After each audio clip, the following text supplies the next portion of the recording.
কবিতাৰ শিৰোনাম কেনে আছা তুমি? সিদিনা আমাৰ শেষ ফোন কল আছিল।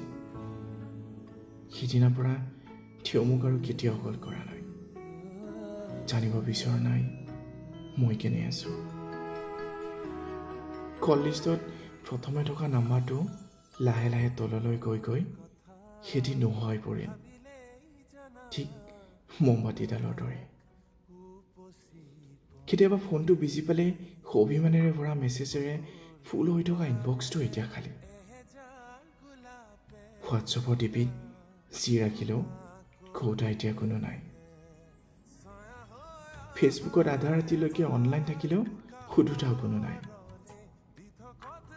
সেই অভিমান ভৰা খংটো আজি নাই। হঠাতে যেন সকলো থমকি ৰল।